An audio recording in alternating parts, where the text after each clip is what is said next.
कुरान मजीद की सूरह फुरकान 19वें पारे में भी इसका कुछ हिस्सा मौजूद है। 19वें पारे में अल्लाह तबारक व तआला ने आयत नंबर 30 से कुफ़ार के कुरान मजीद की तरफ तवज्जो न करने पर आप सल्लल्लाहु अलैहि वसल्लम को तसल्ली इरशाद फरमाई है कि ऐसा हर नबी के साथ हुआ है और हिदायत अल्लाह ताला के ही इख्तियार में। फिर आयत नंबर 32 में कुफ़ार के इस एतराज़ का ज़िक्र हुआ कि पूरा कुरान पाक एक ही वक्त में नाजिल क्यों नहीं हुआ। ये भी उनका एतराज़ था। कुरान ने बताया कि आहिस्ता आहिस्ता तदरीजन नुज़ूल में हिकमत ये है कि वही के तसलसल के ज़रिए नबी करीम अलैहिस्सलाम का अल्लाह ताला से ताल्लुक़ कायम रहे और आपके दिल को करार और सुकून नसीब होता रहे। आयत नंबर 33 में कुफ़ार के इस एतराज़ का मस्कत जवाब देने का बयान फरमाया गया है।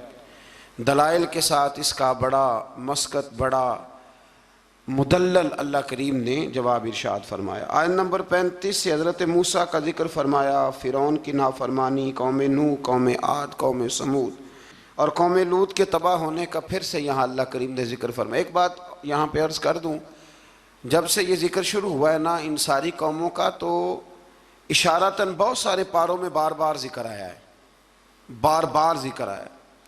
हमारे यहाँ एक बात 2-3 दफ़ा की जाए तो लोग कहते हैं कि ये तो मैंने पहले भी सुनी। कुरान मजीद ये हिकमत इरशाद फरमाता है कि जब तक लोग मान न जाएं और जब तक उस बात से पूरी इबरत ना हासिल कर लें, उस बात का बयान बार बार करना भी गलत नहीं होता। फ़ायदे से खाली हज़रत आदम और जनाब हव्वा का एक वाक़या है और 7 मरतबा कुरान पाक ने बयान किया। लेकिन मज़े की बात यह है कि जहाँ भी आप पढ़ेंगे नई दिलचस्पी नज़र आती है। इसलिए हुजूर ने फरमाया मेरा कुरान कभी पुराना नहीं होगा, इसे जब भी पढ़ोगे तुम्हें नई ताज़गी अता करेगा। आयत नंबर 45 से अल्लाह ताला ने साए के फैलाओ और सिमटाओ और नींद को बाइसे राहत और दिन को ज़रिया मुआश बनाने को अपनी निशानी करार दिया है। फरमाया ये जो तुम्हें नींद आती है ये भी मेरी निशानियों में से निशानी है, ये भी मेरी निशानियों में से। यानी आप ज़रा समझें इस बात को, नींद भी अल्लाह की निशानियों में से, यानी वो गलबा कर लेती है आदमी पे। जिंदा इंसान है, खुली आंखें बंद हो जाती हैं और सुनने वाले कान सुनना छोड़ देते हैं और इंसान उठता बैठता चलता फिरता बिल्कुल यकदम लेट जाता है। तो फरमाया ये भी तो देखो ना, ये भी तुम्हारे रब की निशानी है कि तुम्हारे ऊपर उसने नींद को तुम्हारे लिए सुकून का सबब बनाया। अल्लाह ताला राहत वाली नींद अता फरमाए और अल्लाह ताला गफलत वाली नींद से महफूज फरमाए। आयत नंबर 48 से बारिश के निज़ाम, आसमान से पाक पानी के नुज़ूल, इसके ज़रिए बंजर ज़मीन को ज़रखेज़ बनाने, समुंदरों में मीठे और नमकीन पानी के अलग अलग जारी होने और दीगर इनामात का अल्लाह ने ज़िक्र फरमाया है। पानी जब आसमान से उतरता है तो मीठा होता है कि नमकीन होता है? अल्लाह की कुदरत है ना कि जब वो दरियाओं समुंदरों में जाता है तो नमकीन अलग मिलता है, मीठा अलग मिलता है। आयत नंबर 54 में बताया कि इंसान का जोहर तख्लीक पानी है, बुनियादी तौर पर यह भी पानी से पैदा किया गया। फिर इसके ज़रिए नसब और ससुराल के रिश्ते कायम किए गए, यानी ससुराल के रिश्ते ये भी अल्लाह तबारक व तआला ने कुरान मजीद में इसका भी ज़िक्र इरशाद फरमाया। सूरतुल फुरकान के आखिरी रुकू में आसमानों में बुर्ज बनाने, सूरज और चाँद की रोशनी और निज़ाम लैलो नहार को अल्लाह ताला की कुदरत की दलील के तौर पर बयान किया गया। इसके बाद अल्लाह ताला के महबूब बंदों के आला सिफ़ात का बयान है। व इबादुर्रहमानिल्लज़ीन यमशून अलल अर्दि हौना, फरमाया रहमान के बंदे ज़मीन पर आजिज़ी से चलते हैं।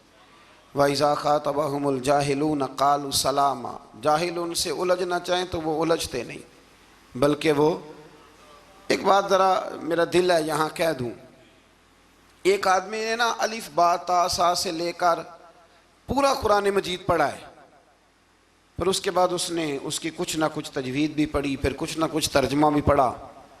समझ लें कि 30 पारों का खाली तर्जमा ही एक बंदा पढ़ गया है और एक शख्स उसके सामने आके बैठा है जिसे सूरत इखलास का तर्जुमा भी ठीक नहीं आता। अब वो जो पढ़ा लिखा आदमी है वो दलील कैसे देगा, उसको समझाएगा कैसे? इसलिए कि उसकी सोच ही नहीं है, उसको पता ही नहीं है। शेख सादी फरमाया करते थे कि अनपढ़ इंसान के सामने किताब और ईंट बराबर होती है, इसलिए कि ना वो किताब को पढ़ सकता है और ना वो ईंट को, तो उसके लिए तो बराबर है। अनपढ़ बंदे को मसला समझाना और किसी बेवकूफ़ को बात समझाना और फिर उससे अगली बात, कुछ लोगों ने कुछ चीज़ों का जायका चखा होता है, उनको इत्मीनान कल्बी नसीब हुआ होता है। कुछ लोग बिल्कुल उससे नाआशना होते हैं। अब वो जो नाआशना बंदा है ना, वो बहस करता है, वो कहता है जी किस तरह हो सकता है, ये मतलब हो कैसे सकता है, मुमकिन कैसे? जब तक इंसान माँ बाप से प्यार नहीं करता तो माँ बाप की मोहब्बत की चाशनी की उसे खबर नहीं होती, और जब तक उसके बच्चे नहीं होते मोहब्बत पिदरी और माँ की ममता, इन दोनों चीज़ों की उसे खबर नहीं होती। तो इसलिए अल्लाह के बंदों ने फिर इन लोगों से बहस नहीं की। बहुत सारे लोग ऐसे हैं जो कहते हैं कि मैं उस चीज़ को समझूं जिसको वो समझ सकते नहीं, इसलिए कि एक शख्स ने 8 साल लगाए, 10 साल लगाए। कुरान मजीद की तफसीर से पहले बहुत सारी इमदादी कुतब हम बच्चों को पढ़ाते हैं, बहुत सारी चीज़ें समझने के लिए। तो जुहला बहस करते हैं, बहस ना करें।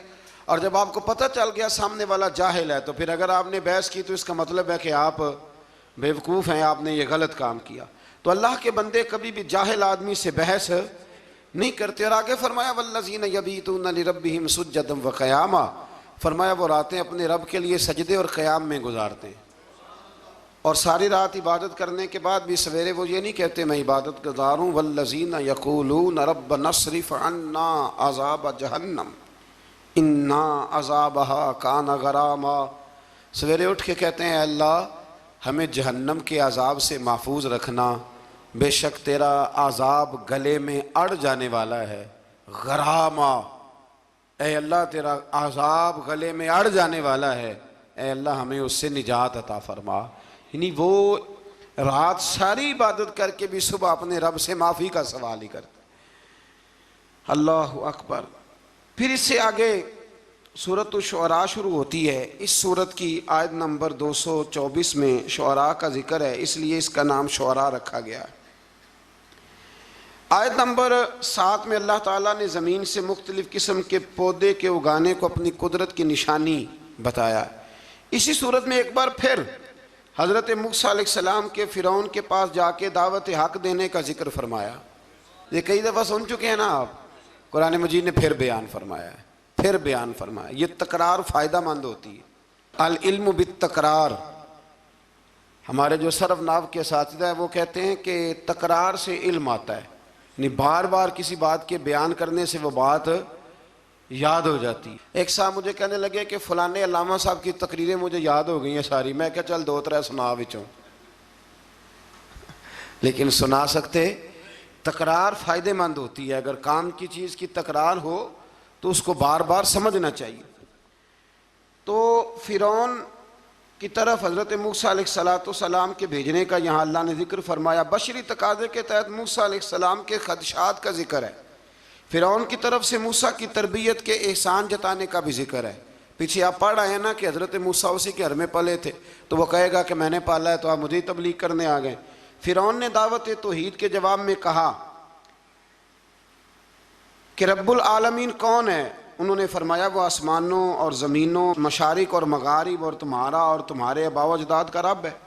इस मकाम पर भी एक बार फिर जादूगरों के मुकाबले में मूसा अलैहिस्सलाम के मोजज़ात, ख़ास तौर पर वो जो आपका अज़दहा बन गया था ना और फिर वो गालिब आ गया था, उसके आने का फिर एक दफ़ा अल्लाह ने जिक्र फरमाया। फिर जादूगरों के ईमान लाने और फ़िरौन की तरफ से कैद में डालने, हाथ पाँव को मुखालिफ सिमत में काटने और सूली पर चढ़ाने की धमकी का भी जिक्र है। फिर इस बात का बयान है कि मूसा अलैहिस्सलाम बनी इसराइल को लेकर गए, सामने समुंदर था, पीछे फ़िरौन था और इसके पैरोकारों का ताक़ुब भी था। अल्लाह के हुक्म से मूसा अलैहिस्सलाम की लाठी की ज़रब से समुंदर भी फट गया। बनी इसराइल के रास्ता बना, वो सलामती के साथ समुंदर पार चले गए। फ़िरौन अपने लाओ लश्कर समेत समुंदर में गर्क हो गया। या मुफस्सिरीन ने एक और बात छेड़ी है, हज़रत मूसा अलैहिस्सलाम डंडा फेंकते हैं, वो अज़दाब बन जाता है और सारे जो उनके बड़े बड़े शाम थे जादूगरों के वो खा जाता है। हज़रत मूसा अलैहिस्सलाम डंडा मारते हैं, पत्थर से पानी निकल आता है। हज़रत मूसा वही डंडा मारते हैं तो समुंदर से 12 रास्ते बन जाते हैं। तो ये डंडा फ़िरौन को क्यों नहीं मारा उन्होंने? ये डंडा फ़िरौन को क्यों नहीं मारा? ये मुफस्सिरीन ने बहस छेड़ी है।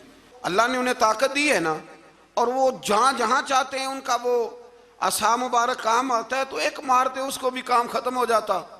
तो फिर समझ लें कि अल्लाह नबी को जो मोजज़ा देता है तो हुक्म देता है कि ये आपने इस्तेमाल भी मेरे हुक्म से ही करना है। वली को जो करामत देता है तो फरमाता है ये इस्तेमाल भी आपने मेरे हुक्म से करनी है। इसलिए पीछे आप पढ़ आए हैं कि अल्लाह फरमाते हैं कि हम काफिरों के मुतालबे पे अजाब नहीं नाजल करेंगे। कहते हैं जितना ही कामिल है तो फिर दिखाए ना कुछ है। तो ये तो बोली मैं आपको सुना आया हूँ, ये तो कुफर की बोली है।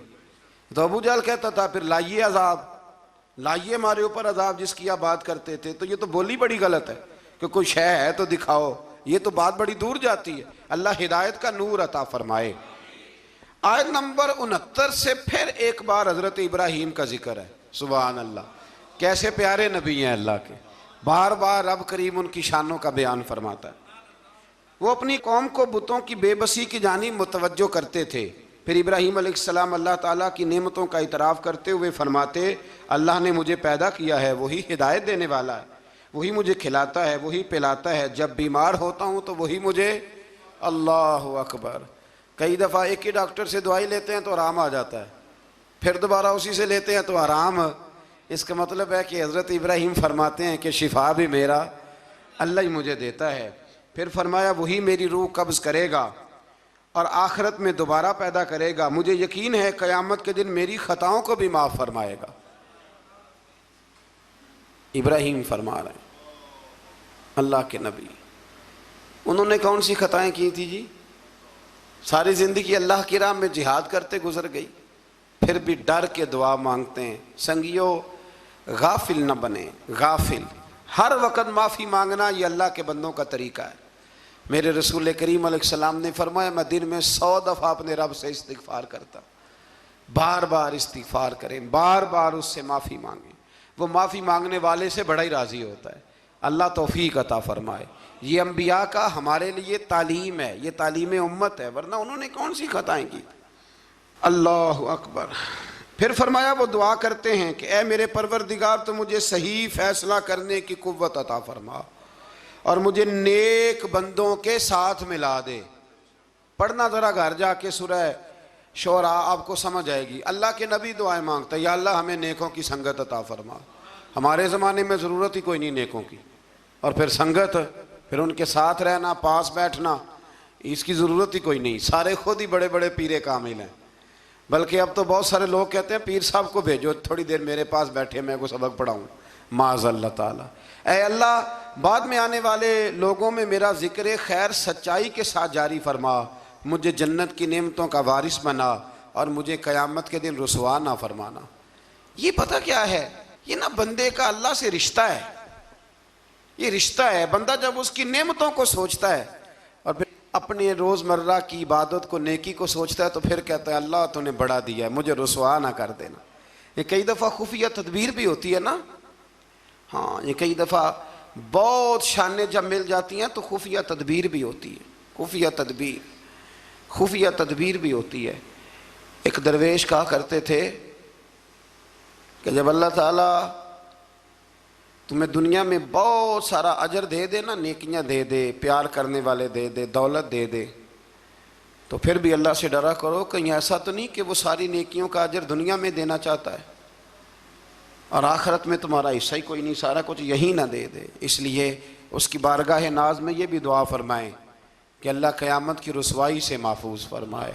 अल्लाहुम्मा मस्तुरना बिसित्रिकल जमील, अल्लाह सोने पर्दों में से एक पर्दा नसीब फरमा। आयत नंबर 91 से मुत्तकीन और सरकश लोगों के साथ होने वाले सलूक का जिक्र फरमाया। एक ने सारी जिंदगी तकवा किया, एक ने सरकशी की, घोड़ों की तरह भागा, मर्जी की जिंदगी जिया। अल्लाह ने दोनों का जिक्र फरमाया और फरमाया गुमराह लोगों के जहन्नम में आपस में लड़ने और हर तरफ से नाउम्मीद होने और इनके दुनिया में वापस जाकर ईमान लाने की नामुमकिन ख्वाहिश है। यहाँ बड़े लोग कहते हैं जी अल्लाह चाहे और नेकोकारों को जो है वो माज़अल्लाह दोज़ख में डाल दे और हमें अल्लाह चाहे तो बख्श दे।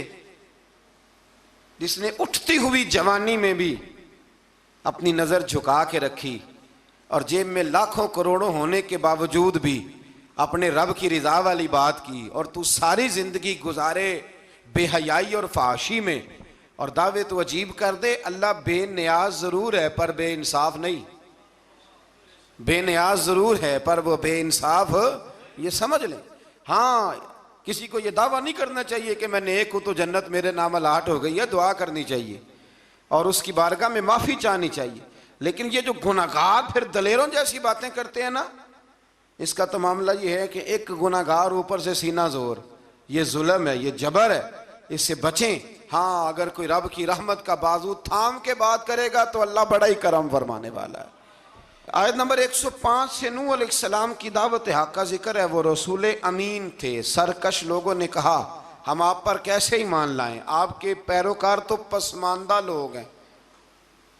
ये नूह अलैहिस्सलाम की कौम का जरा अंदाज सुन ले। कहने लगे पसमानदा से गरीब गरीब से बंदे आपके कलमा पढ़ने वाले, हम चौधरी हो के आपको मान जाएं, ये कैसे हो सकता है। फिर नूह अलैहिस्सलाम अल्लाह ताला से अपने और अपनी कौम के दरमियान आखिरी फैसले की दुआ मांगते हैं। अल्लाह ताला इनको और इनके पैरोकार मोमिनों को कश्ती के ज़रिए निजात अता फरमाता है और सरकश कौम तूफ़ान में डूब जाती। आयत नंबर 124 से हज़रत हूद अलैहिस्सलाम और इनकी कौम आद का जिक्र है। अल्लाह ताला ने इस कौम पर नेमतों की फरावानी की, चुपायों, औलाद और नहरी बागात की सूरत में फरमाई। उन्होंने मजबूत मकानात और बुलंद मकामात पर इशरत गाहें तामीर कर ली। आजकल भी फार्म हाउस नहीं बन जाते, जल्दी जल्दी से फार्म हाउस बन जाते। बेलाखर नबी की तकजीम की बिना पर अल्लाह ने इस कौम को भी हलाक कर दिया। फिर आयत नंबर 141 से हज़रत सालेह अलैहिस्सलाम और इनकी कौम समूद की नाफरमानियों का जिक्र है। इन पर अल्लाह ताला ने नेमतों की फरामानी फरमा रखी थी। मीठे चश्मे, बागात, ज़रख़ेज़ ज़मीन की कसरत, पहाड़ों को तराश कर मकान बनाते थे। लेकिन जब उन्होंने नाकत अल्लाह यानी अल्लाह की ऊँटनी की बेहुरमती की तो इन पर आज़ाब नाजिल हुआ। तो जो नाकत अल्लाह की बेअदबी करे, अल्लाह की ऊँटनी की, उस पर अज़ाब नाजिल होता है। तो जो रसूलुल्लाह की बेअदबी करे और जो औलिया अल्लाह की माज़ अल्लाह बेअदबी करे, उसका क्या हाल होगा। अल्लाह ताला हिदायत का रास्ता नसीब फरमाए। आयत नंबर 160 से लूत अलैहिस्सलाम और इनकी कौम का जिक्र है। इस कौम की बदआमालियों का जिक्र है कि वो हलाल बीवियों को छोड़कर गैर फितरी तरीके से अपनी जिनसी ख्वाहिश पूरी करते, गुनाह के अड्डे आबाद करते। लूत अलैहिस्सलाम की बीवी भी उनके हम ख्याल थी। बेलाखर अल्लाह ताला ने इस कौम को भी तबाह व बर्बाद किया। फिर शुएब अलैहिस्सलाम और इनकी कौम का जिक्र है। ये लोग असहाबुल ऐका कहलाते थे। ये लोग लेन देन के वक्त नाप तोल में डंडी मारते थे। इनकी सरकशी का यह आलम था कि नबी से कहते अगर आप सच्चे हैं तो हम पर आसमान क्यों नहीं फट पड़ता। फिर इस कौम पर भी अजाब नाजिल हुआ और वो तबाह व बर्बाद कर दिए गए। लूत अलैहिस्सलाम की बीवी भी साथ रहती थी लेकिन काफिरों की हम ख्याल थी। और नूह अलैहिस्सलाम का बेटा भी और उनके घर वाले भी कुछ इसी तरह के थे। एक बात जहन में रखें, दो भाई इकट्ठे रहते हैं, दोनों ने अपनी अपनी कब्र में जाना है। किसी घर का एक फ़र्द अगर गलत होगा तो उससे मुराद वो पूरा ख़ानदान नहीं होगा। इसलिए कुरान मजीद ने कहा है कि कोई क़यामत में एक दूसरे का बोझ नहीं उठाएगा, सारे अपना अपना ही उठाएंगे। आयत नंबर 192 में बताया कि कुरान अल्लाह का कलाम है जिसे वाज़े अरबी ज़ुबान में जिब्रील अमीन ने मुहम्मदुर रसूलुल्लाह सल्लल्लाहु अलैहि वसल्लम के कल्बे पाक पर नाजिल गए। कुरान के लफ्ज़ नुज़्ज़िला अला कल्बिक, महबूब हमने आपके ना दिल पर इसे नाजिल फरमाया।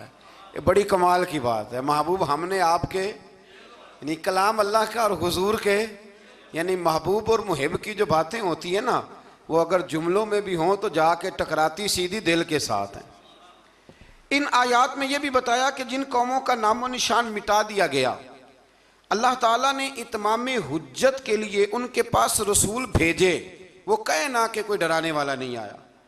कुरान मजीद का मुताला करने वालों के लिए गौर व फिक्र का मकाम है कि जिन बदआमालियों के सबब पिछली उम्मतों का नामो निशान मिटा दिया गया, आज वो सारी खराबियाँ इस उम्मत में भी जमा हो चुकी हैं। वो सारे गुनाह लूत अलैहिस्सलाम की कौम जो काम करती थी वो आज यहाँ नहीं हो रहा, वो यहाँ नहीं हो रहा। अल्लाह तबारक व तआला माफ़ फरमाए। लोग समझते हैं कि शायद रब करीम मस्जिदों में तो देखता है, माज़अल्लाह तो होटलों के बंद कमरों में वो नहीं देखता, और हमारी ख्वाबगाहों में और फार्म हाउस में और वो दूर दराज देहातों में जो हमने कोठियाँ तामीर की हैं उसके अंदर जो हम गुल गुबारे करते हैं तो उन्हें नहीं देखता। वो सारे काम जो लूत अलैहिस्सलाम की कौम करती थी, जो नूह अलैहिस्सलाम की कौम करती थी, वही मजाक जो हजरत नूह की कौम करती थी ना, कि ये चंद माड़े माड़े लोग आपके साथ हैं। बहुत सारे मैंने वडेरों को आज उलमा और मशाइख का इस तरह मजाक उड़ाते देखा है। ये 4 बंदे छोटे छोटे आपके साथ हैं। भाई नहीं वही जुमला जो नूह की कौम कहा करती थी, लेकिन फिर बचे तो वही माड़े माड़े ना, फिर बचे ना वो माड़े माड़े के। तो किधर गए वो ऊंची कलगियों वाले? इंसान जब बात करता है तो बगैर सोचे समझे करता है। लूत अलैहिस्सलाम की कौम की खराबियाँ, फिर हज़रत नूह की कौम की खराबियाँ, फिर हज़रत शुएब की कौम अगर नाप तोल में डंडी मारती थी तो आज क्या कुछ नहीं होता, दवाइयों तक में मिलावट होती। बस एक ही बात है, चेहरे इसलिए नहीं बदलते कि इस ज़मीन पर गुंबद खजरा मौजूद है, रसूलुल्लाह सल्लल्लाहु अलैहि वसल्लम का साथ मौजूद है। बस अल्लाह ताला हमें रसूल पाक की निस्बत कामिला अता फरमाए। आयत नंबर 218 में फरमाया कि ए रसूल मुकर्रम सल्लल्लाहु अलैहि वसल्लम, अल्लाह ताला इबादत के वक़्त आपके क़याम और इबादत गुजारों के दरमियान आपके सजदों को देख रहा होता है। महबूब तेरे सजदे मुझे बड़े ही प्यारे हैं। जब तू सफ़ों के बीच नमाज़ें पढ़ता है ना तो मैं वहाँ तुझे देखता रहता हूँ। जब इंसान सजदा करता है तो रब बड़ा ही राज़ी होता है।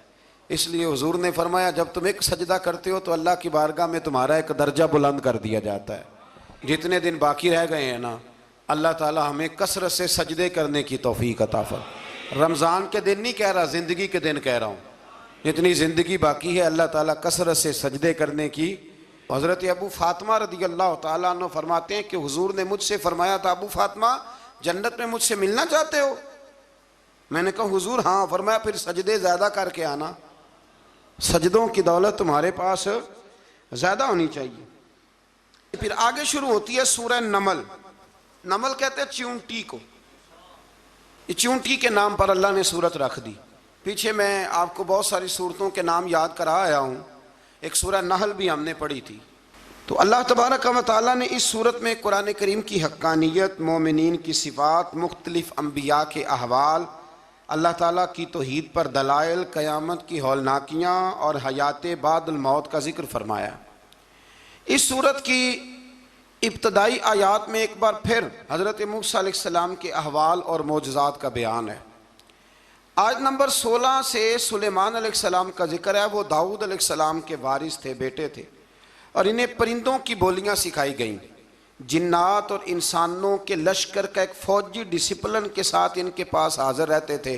वो जो उनका लश्कर था ना, उसमें इंसान भी थे, जिन भी थे, और उसके अंदर परिंदे भी थे।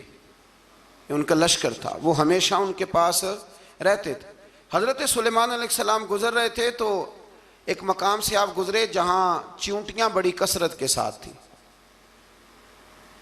तो एक चींटी जो उन चींटियों की सरदार थी, उन चींटियों की बड़ी थी, और मुफस्सिरीन किराम ने यह भी लिखा है कि वो थी भी, एक आँख उसकी कोई नहीं थी, एक टांग उसकी कोई नहीं थी, लेकिन इस हाल में भी वो चींटी जो थी वो चींटियों की क़यादत कर रही थी। तो हज़रत सैयदना सुलेमान अलैहिस्सलाम का लश्कर जब वहाँ से गुज़रा तो वो कहने लगी, या अय्युहन नमल उदखुलू मसाकिनकुम, कहने लगी चींटियों अपने बिलों में घुस जाओ। कहीं ऐसा ना हो कि सुलेमान अलैहिस्सलाम का लश्कर बेदहानी में, सुलेमान का लश्कर तवज्जो ना करे और तुम्हें पाँव के नीचे मसल दे। लिहाजा इस तरह करो कि तुम अपने अपने बिलों में घुस जाओ। हज़रत सुलेमान अभी 3 मील दूर थे।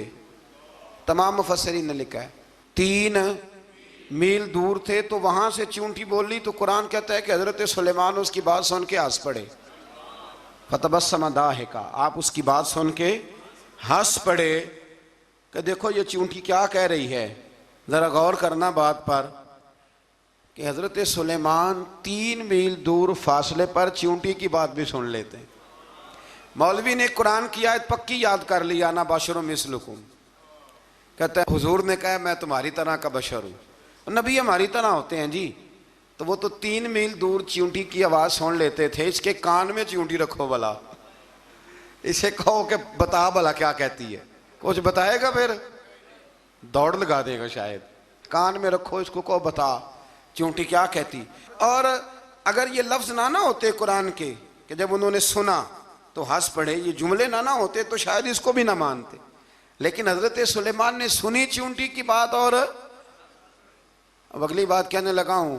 बड़े खूबसूरत लफ्ज़ लिखे हैं मुफस्सिरीन ने, फरमाते हैं देखो एक चींटी ने एक जुमला बोल के, एक चींटी ने एक जुमला बोल के अपने कबीले की खैर खाई की तो रब ने उसका जुमला भी कुरान में बयान फरमा दिया। तो जो सारी ज़िंदगी लोगों को जुमले बोल बोल के कहे रब रसूल की तरफ आ जाओ, तो अल्लाह क़यामत में उसकी बात को कायम नहीं फरमाएगा।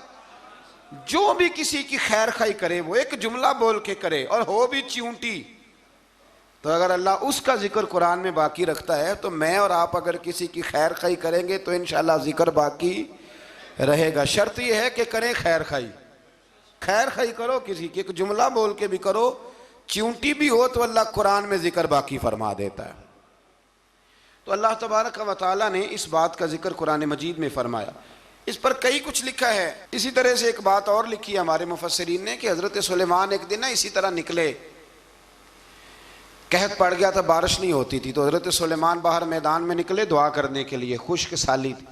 तो जब आप गए तो एक चींटी अपने पर फैला के दुआ मांग रही थी। तो रब करीम ने फरमाया सुलेमान आप वापस चले जाएं, बारिश आ जाएगी पर आएगी चींटी की दुआ पे। तो हज़रत सुलेमान ने अर्ज़ की मौला मैं भी तो इतना लश्कर लेके आया हूँ ना, तो चलो हमें भी दुआ कर लेने दे, तू चींटी की दुआ पे बरसा देना पर दुआ कर लेने दे। फरमाया नहीं आप वापस जाएं, दुआ ना मांगे। या अल्लाह क्यों? फरमाया चींटी का दिल टूट जाएगा, वो तो कहेगी कि ये सुलेमान के लश्कर दुआ पे फिर बारिश आई है। तो आप ना करें ताकि उसके दिल में ये बात रहे कि नहीं मेरे रब ने मेरी दुआ पे बारिश फरमाई है। आप जाएं, आज बारिश आएगी पर आएगी चींटी की दुआ पे।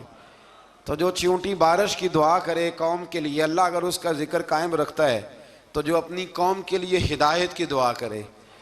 और कभी कभी गर्दन झुका के देखा करो कि दिल में रसूलुल्लाह की उम्मत का दर्द कितना है।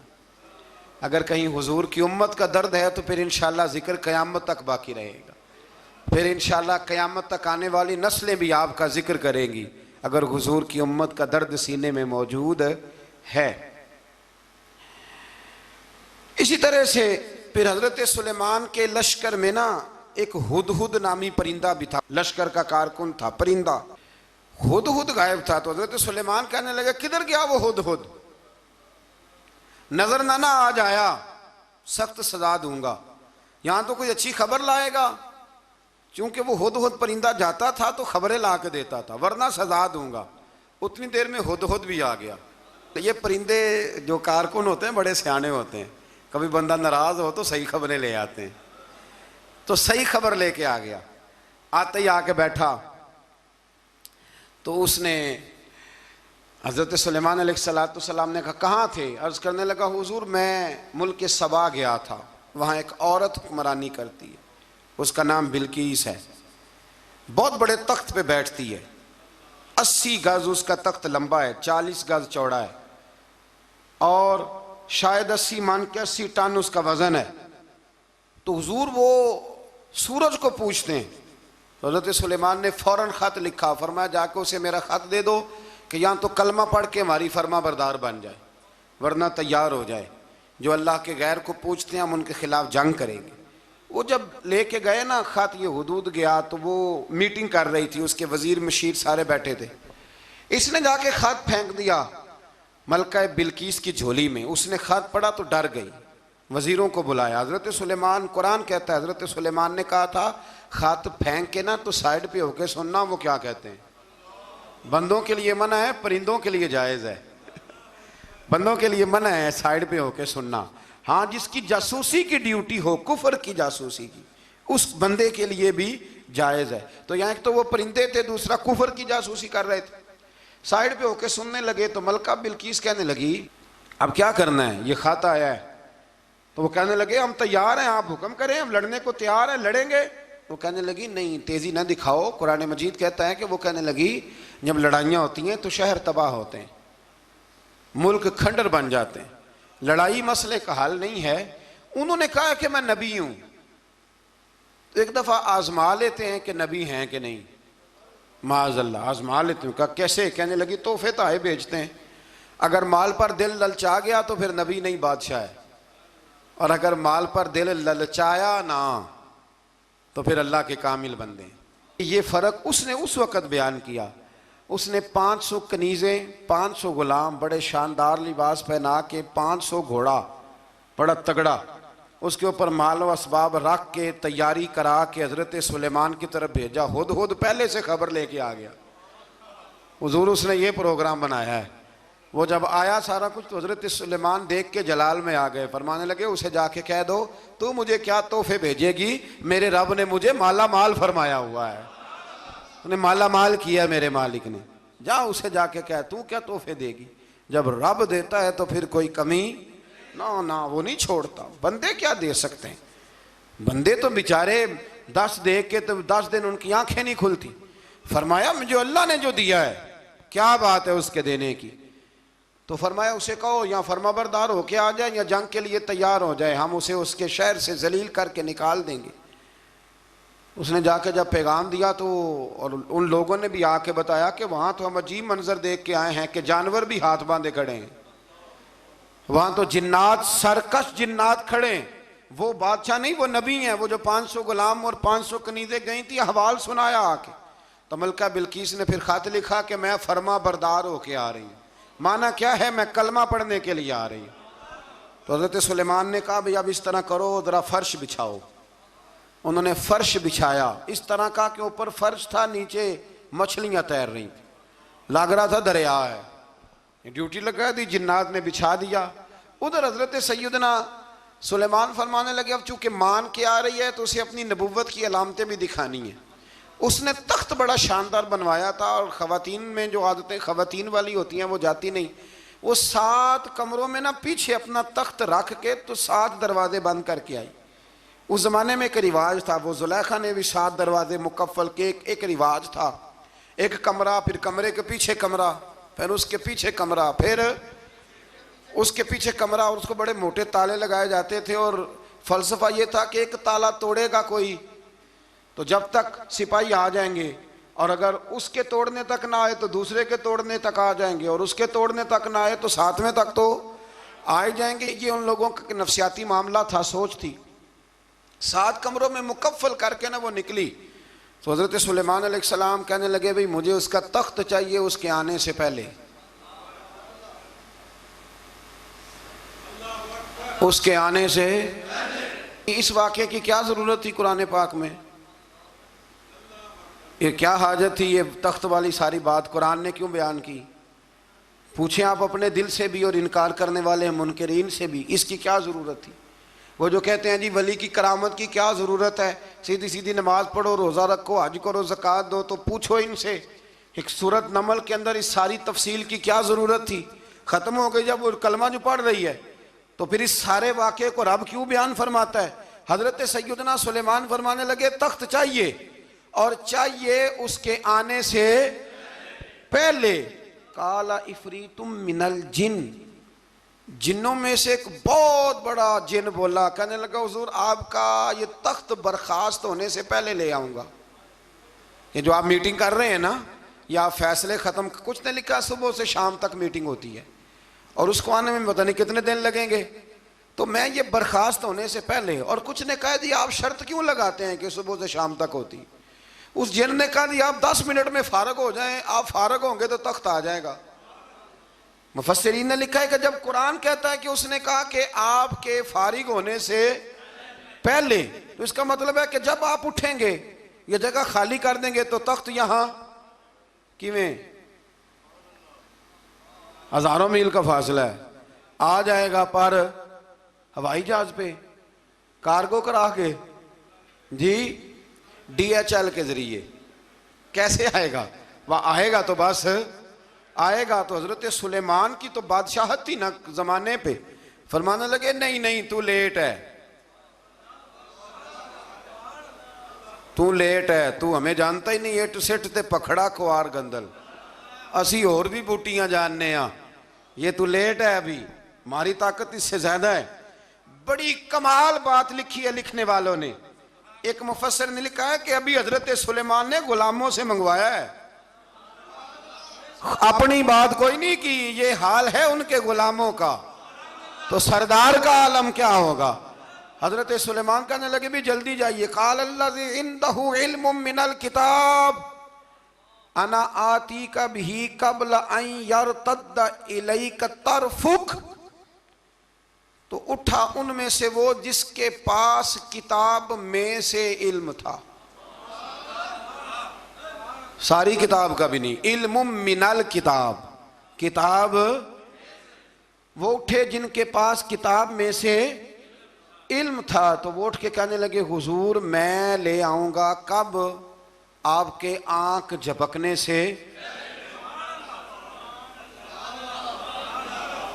आंख झपकने से। बंदा था जिन था, जिन की तो बात मानी नहीं उन्होंने। क्या कहा? आंख झपकने से, मैं आंख झपकने से पहले ले आऊंगा। तो हज़रत सुलेमान कहने लगे तू ठीक है चल ला फिर, ला फिर। आंख झपकने से बड़े ही नादान नहीं, फिर गुस्सा नहीं आता उन पे, फिर गुस्सा नहीं आता। मेरे शेख कामिल मुर्शद अकमल शेख बहरोबार हुजूर गौसे पाक जिलानी हजरत गौसे आजम यूं करके शागिर्दों को मुरीदों को सबक पढ़ा रहे थे। पढ़ाते पढ़ाते हाथ आगे किया और जब हाथ वापस आया तो भीग गया था सारा। तो शागिर्द कहने लगे हुजूर ये क्या है? फरमाया तुम्हें नहीं समझ आएगी, छोड़ो तुम्हारे वाली बात नहीं। खासा दी गलामा आगे नहीं मुनासब करनी, रहने दो तुम।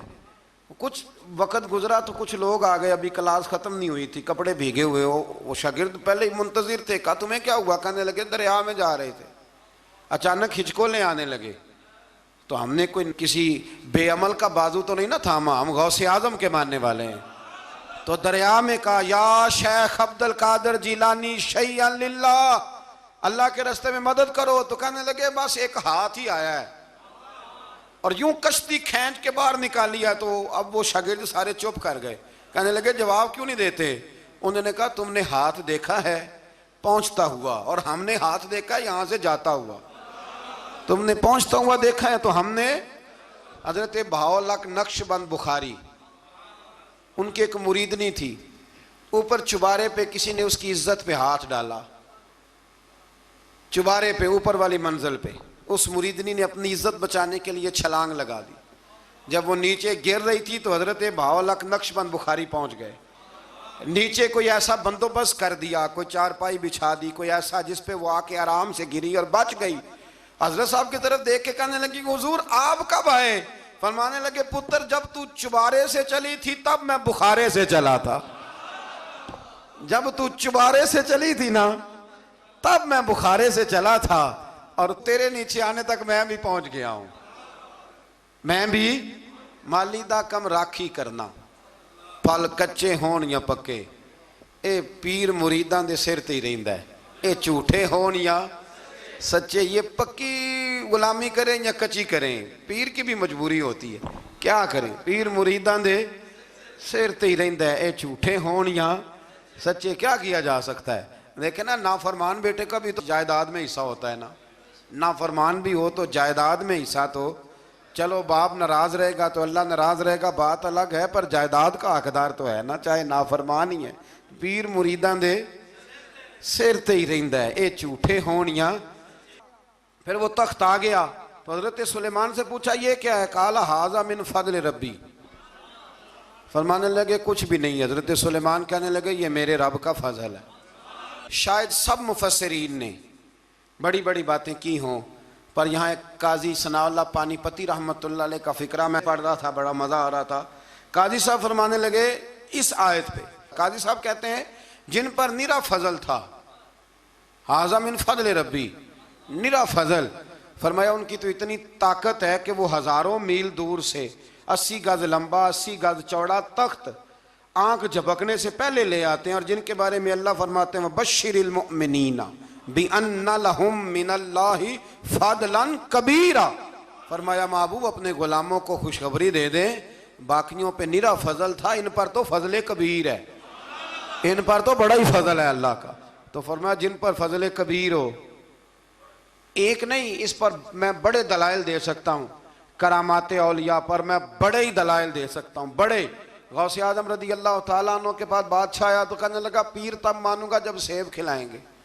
सेब का मौसम ही नहीं था, तो हजरत साहब आते ही उसे कहने लगे अब तू मेरी विलायत को सेबों पे तो ना तोल, अब सेब खिलाए तो वली या ना खिलाए तो वली कोई नहीं, ये तो अब मेरी विलायत को सेबों पे तो ना तोल। तो हजरत साहब ने यूँ हाथ उठाया तो अल्लाह ने 2 सेब अता फरमाए। तो वहाँ जुमला है हुज़ूर गौसे आज़म का, फरमाने लगे अगर अल्लाह हजरत मरियम सलामुल्लाह जो बनी इसराइल की वलिया हैं, वली है ना, वो नबी तो नहीं ना, औरत नबी नहीं हो सकती। फरमाया अगर अल्लाह उन्हें बगैर मौसम के फल दे सकता है, मैं तो मोहम्मद अरबी का नौकर हूँ।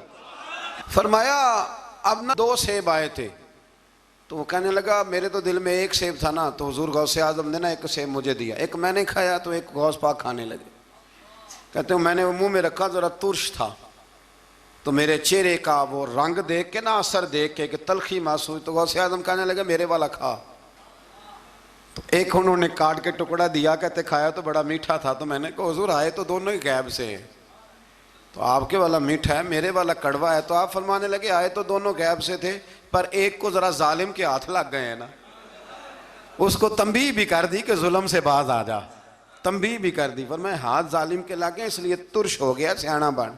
1 नहीं 20 दर्जनों, लेकिन पता नहीं क्यों लोग अड़ गए, पता नहीं क्यों कड़ के आ गए करामत औलिया के मामले में। बिल्कुल, और फिर किसी हदीस में ये नहीं आया कि इस ज़माने में वली होंगे तो इस ज़माने में वली नहीं होंगे। हुजूर ने फरमाया मेरी उम्मत कभी गुमराही पर जमा नहीं होगी। इकबाल कहते हैं औलिया क्या होते हैं, औलिया क्या हैं, जवासीसुल कुलूब।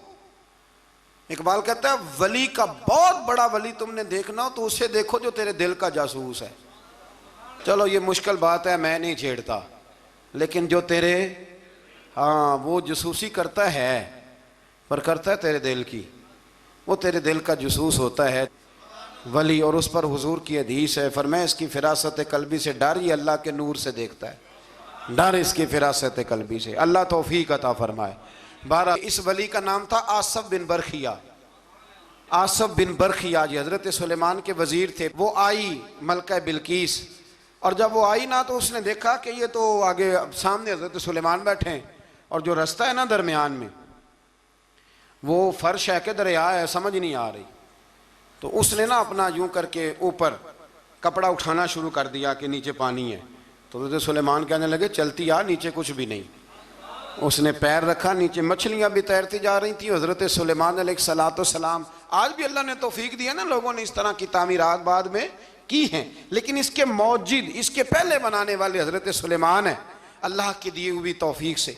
तो वो मलका आपके पास आई, फिर वो आपकी फरमा बरदार हो गई, और बाद मुफस्सिरीन ने यह लिखा है कि उसने जब कलमा पढ़ा तो फिर उसका निकाह भी हज़रत सुलेमान से हुआ, ये भी बाज़ लोगों ने लिखा है। तो इस सारे वाक़े को कुरान मजीद ने बयान फरमाया है। फिर आयत नंबर 47 से कौम समूद का हज़रत सालेह अलैहिस्सलाम से बदशगुनी लेने का जिक्र है। अल्लाह ताला ने फरमाया बदशगुनी और नहूसत अल्लाह के नबी सालेह अलैहिस्सलाम की वजह से नहीं है, बल्कि तुम ही नहूसत और नामुबारकी है और तुम फितने में मुब्तला हो गए। अजीब बात है ना ये भी कि वो कहा करते थे कि हज़रत सालेह अलैहिस्सलाम जब से आए हैं हम पे तरह तरह की मुसीबतें आने लग गई। ये वो कौम कहा करती थी। आज भी कुछ लोग कहते हैं जी जब तक मैं गलत था ना तब तक मामला ठीक थे, अब मैं सही हो गया हूँ तो हालात। वो खुदा के बंदे, जब तू ठीक हुआ है तो रब तुझे कुंदन बनाना चाहता है।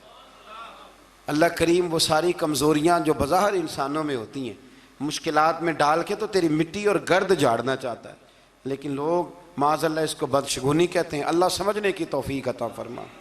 आज नंबर 54 से एक बार फिर लूत अलैहिस्सलाम की कौम की फहाशी और इसके नतीजे में पैदा होने वाली तबाही और बर्बादी का जिक्र है। बार बार अब इसलिए बयान करता है कि फहाशी करोगे तो आसमान से पत्थर बरसेंगे, और पत्थर अब उस तरह नहीं बरस रहे जिस तरह उन कौमों पे बरसा करते थे, बरस रहे हैं पर हमें नज़र नहीं आते। बड़ा कुछ ही हो रहा है, बड़ी सारी तबाही उतर रही है, बड़े फितने पैदा हो रहे हैं। और मैं अक्सर कहा करता हूँ कि फहाशी जब आम होती है फिर तबाही होती है। फहाशी आम हो गई है, फहाशी आम हो गई, गंदे चैनल आम हो गए, बेहयाई और यानी ये रोड पे गंदे कभी बोर्ड लगे होते थे तो आप यकीन करें मैंने कानों से सुना है, बुजुर्ग कहा करते थे देखो जी इन्होंने किस तरह की बीबी की तस्वीर लगा दी। बहुत ज़माना नहीं गुजरा, मुझे याद है हम छोटे थे तो साबुन पर एक दफ़ा फ़ोटो छप गई मर्द औरत की इकट्ठी, तो इतना एहतजाज हुआ, शायद मैं कहीं फाइलों में तलाश करूं तो नवाए वक्त की वो मुझे कटिंग मिल जाए कि वो साबुन ने रैपर सारा ज़ाया किया। अब कौन एतराज़ करने वाला है? कोई ऐसा शख्स जो एतराज़ करे? बड़े बड़े गंदे बोर्ड लगे हुए हैं, ये बेहयाई हिजान पैदा करती। मैंने आपको कुरान मजीद सुनाया ना कि अल्लाह फरमाता है कि जो औरतें बूढ़ी हो गई हैं, अब निकाह की काबिल नहीं रही, वो पर्दा न भी करें तो उनको गुंजाइश है, लेकिन उसके बाद का अगर कर ले तो उनके लिए भी बेहतर है। तो जब बेहयाई और फहाशी और यानी आम होती है तो फिर यह हाल होता है कि नौजवानों के जज्बात में हिजान पैदा होता है, बच्चियों के जज्बात में हिजान पैदा होता है। इस्लाम गुनाह से नहीं मना करता, गुनाह के तरीकों से भी मना करता है। मैं कहा करता हूं कि नौजवानों की हर वक्त निगरानी की ज़रूरत होती है, हर वक्त। ये चढ़ती हुई जवानी सैलाब होती है, ये अगर किसी तरफ बह जाए तो तबाही उतर जाती है, खराबी हो जाती है। इकबाल ने ना अपने बेटे को एक दुआ दी थी, एक दुआ। मेरी अल्लामा शाह नूरानी साहब रहमतुल्लाह अलैह से पहली मुलाकात हुई तो अब तो खैर ये रिवाज है ना तस्वीरें लेने का, उस वक़्त ऑटोग्राफ लेने का रिवाज होता था। तो मैं तालिब इल्मी का ज़माना था, मैं डायरी लिखा करता था। इससे पहले भी मुझे हज़रत एक दफ़ा ये शेर मैं पढ़ चुका था, सुन चुका था, तो मैंने उनके सामने ना ये किया आगे कुछ ऑटोग्राफ के लिए, तो उन्होंने मुझे ये इकबाल का शेर लिख के दिया, हया बाकी नहीं है ज़माने की आँख में, खुदा करे कि रहे तेरी जवानी बेदाग, खुदा करे कि रहे तेरी। इकबाल ने ये नहीं कहा अपने बेटे से, ये बेटे का नाम लिखी कि तेरी आँख में हया नहीं, बल्कि कहा हया बाकी नहीं है ज़माने की, ज़माना बेहया है। तो दुआ है कि हमारे बच्चों की जवानियाँ, और एक दफ़ा धब्बा लग जाता है ना जब, तो फिर शैतान एक दफ़ा रास्ता दिखाता है तो फिर मायल करता है, और फिर जो दूसरी तबाही है शादियों के लेट होने की, वो उससे बड़ी कबाहत है। कल भी मैंने कहा था, आज फिर कहता हूँ, खुदारा इस पर नज़रसानी करें। शरीयत हमें बड़ी आसान दी है ना, सोना ठंडा मीठा और प्यारा दीन अल्लाह ने हमें दिया है, जो अगर हम अमल करें तो कितना हमारे लिए आसान है। हमने अपने लिए मुश्किलात इकट्ठी कर ली हैं। अल्लाह ताला सब के हक़ में आसानियाँ फरमाए। और इसकी बुनियाद वही मामला है कि अगर बेहयाई को कंट्रोल किया जाए तो इस तरह के सारे वाक़यात को कंट्रोल किया जा सकता है। और अगर वो वाली सज़ाएँ दी जाएँ जो इस्लाम ने रखी हैं, इस्लाम ने रखी हैं, संसार करने वाली और चौक में संसार करने वाली, इसको रोड़े मारो। अगर शादीशुदा है तो चौक के अंदर इसे संसार करो, इसको भगाओ, पीछे से रोड़े मारो। अगर ये वाली सजा दी जाए तो निशान इबरत बन जाए। लेकिन हमारा कानून है ना, कहते हैं जी गुंजाइश नहीं इसमें, भाई अल्लाह रसूल का निज़ाम अमल करने के लिए गुंजाइश नहीं। अल्लाह तबारक व तआला हमें समझने की तौफीक अता फरमाए।